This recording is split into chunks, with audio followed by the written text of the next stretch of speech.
the topic you guys have all been waiting for. This is interesting. This is like that.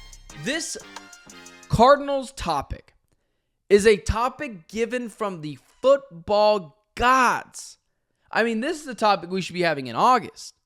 But we got a quarterback rankings list from Pro Football Focus on May 21st. I mean, this is great stuff. So yesterday, Pro Football Focus ranked all 32 starters ahead of the 2025 NFL season. They have the Tier 1 guys, which are the elites. I call these guys the Fab Four, basically. Patrick Mahomes, Joe Burrow, Lamar Jackson, Josh Allen. Literally, zero worries with that list. That's exactly who the top four are. Lamar, Joe, Patrick, Josh Allen.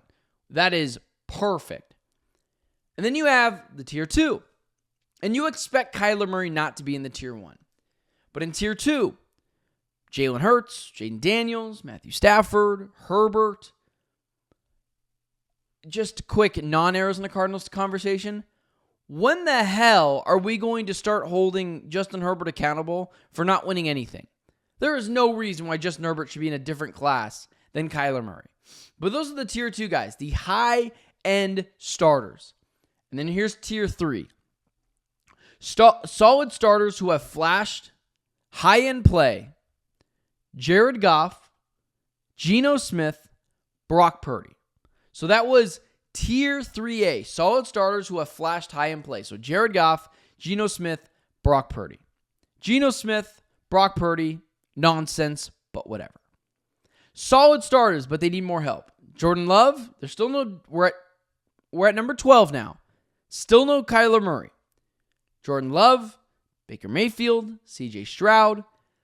15th, just ahead of Trevor Lawrence, Kyler Murray. And they write, after multiple injury-plagued seasons, Murray finally stayed healthy in 2024 and delivered an 82.1 overall grade.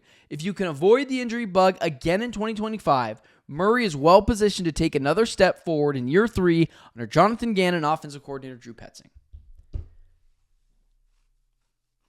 It's hard to argue with that list. Pro Football Focus coming out with their top 32 quarterback rankings and ranking Kyler Murray 15 behind guys like, I might argue Kyler's definitely better than some of these guys, but what's my argument? Kyler Murray's at 15th.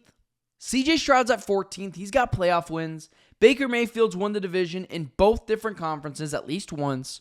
Jordan Love has won a playoff game before. Brock Purdy's been to a Super Bowl. Geno Smith, I mean, that one just doesn't make any sense. But Jared Goff, Justin Herbert, Matthew Stafford.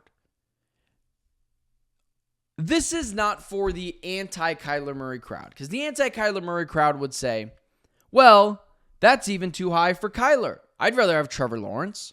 Okay, let's not talk to that person really quickly. Let's talk to the pro-Kyler Murray crowd that is so high on Kyler, they can't quit him. Let's talk about that for a second. Kyler Murray being ranked 15th in the Pro Football Focus quarterback rankings, my only question would be, I'm not happy with the rankings either. But let me ask you, how in the world could you argue Kyler's ahead of 15? Every quarterback outside of Geno Smith on this list has been to the playoffs, has won a playoff game, outside of Justin Herbert. But outside of Justin Herbert and outside of Geno Smith, every quarterback on this list has won a playoff game, has shown flashes before of greatness, maybe fallen down to the mean a little bit more than they should have at the start of their career. But I don't think there's any argument right now to have Kyler as the 15th best quarterback in the NFL. You and I can both believe in Kyler Murray's talent. We can both say man, the raw physical traits are there. He's accurate, one of the best deep balls in the league, mobile, and I would say I agree with you. But at some point, talent only goes so far. Kyler has to put it together for a full 18-game sample size. And I obviously respond and talk back to all of you guys on my YouTube channel. You guys watch me. You guys comment on my stuff. I want to repay that favor by commenting back and interacting with you guys, because without you, there is no show. I'm just talking to myself in my bedroom. But what I would say is, for the most pro Kyler Murray guy, what's the argument? Outside of a Rookie of the Year trophy, which is great, awesome, fun to have that. Only guy since Anquan Bolden to win that. So, I get all that. What's the argument that isn't, I just know about Kyler? Well, I just know he's great. He throws a great deep ball. He's accurate. He's mobile. Guys, I agree with all of that. But at this point, with Kyler Murray entering year 7, year 8, with 0 playoff wins and 1 playoff appearance, that was embarrassing. Kyler has not earned to be a top 10 quarterback on any list, much less the Pro Football Focus list. He's 15th, which I think is a little harsh, but punishment does fit the crime. Kyler has not done anything to this extent to where he deserves ultimate immunity. And that brings me to my next point. This is exactly where you want Kyler Murray to be if you're an Arizona Cardinal fan. Remind him he has won nothing in this league. Remind him constantly that he is overlooked, that people are going to make Call of Duty jokes, that people are going to make short jokes. Remind him of that. My point would always just be, as much as I think Kyler is a top 10 quarterback in the NFL, and I find it hard to watch Kyler play. It's a little Justin Herbert, right? Not in the sense of they're the same quarterback. That's nonsense. They're two totally different guys. But just like how Charger fans look at Justin Herbert and watch him play and say, I mean, come on, guys, this dude's a top 8 guy. It's the same way Cardinals fans who are pro Kyler Murray say about Kyler. Guys, he's a top 10 guy. Because you watch some of the explosive plays that Kyler makes. And man, I go back to years ago against the Minnesota Vikings on 4th down and throwing a ball with an over on all-out blitz and dropping a dime in Christian Kirk's breadbasket. Or I go back to last year and he's literally pointing to the end zone because he's not worried about any other defensive player catching him on a foot race against the San Francisco 49ers. I watch him against the San Francisco 49ers on 4th down make an insane throw to Marvin Harrison Jr. to keep the drive alive and ultimately go on to win that game. I can see it in spurts, and I understand why people around the NFL don't think they see it all the time, because it's kind of inconsistent, and it's a little here and it's a little there. It's a bit sporadic. But, man, I just... It's tough to, it's genuinely really hard for me as a pro Kyler guy. I want Kyler to work out. My life gets better if he does. I make more money if he does. There's more people in this chat if he does. So don't label me anti-Kyler. I need him to succeed. It literally, my livelihood depends on it.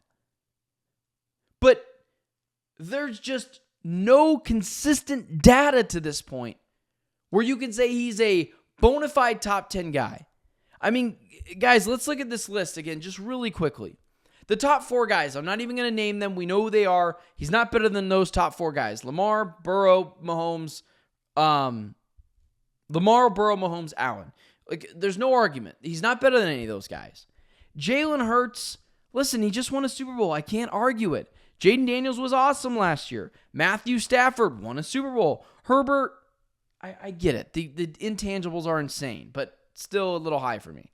Jared Goff, he's been to an NFC Conference Championship game. He's been to the playoffs multiple times. He's been to the Super Bowl. Brock Purdy, as much as I think that dude is so fraudulent, it's not even funny, until he steps on the field with that new contract, he has been to the Super Bowl. Jordan Love, Baker Mayfield. Both those guys have been to the playoffs. CJ Stroud's won 2 playoff games, if I'm not mistaken, before. So, listen, this is exactly where Kyler needs to be. If Kyler wants to see himself in this conversation next year as a bona fide top guy, it starts now. If we don't want to have this conversation about Kyler Murray not being deserving of being in the top 10, it's on Kyler to change that this year. Kyler has to be better. Kyler has to be awesome. It only takes one season to change the narrative around Kyler. If he can put a full MVP-like season together, he's jumping all the way up to the top 8. And that reasoning comes from, well, he's accurate, he's mobile, he throws a really good deep ball. All those things are super important. So this isn't rag on Kyler Murray. If anything, in a season in which everyone's ass is on the line, this is where I want Kyler to be. Getting stones thrown at him, not praise. So, it's got to be a much more consistent Kyler this year. That's the point, guys. I have talked to the anti-Kyler Murray crowd enough. It's time to talk to the pro-Kyler Murray crowd.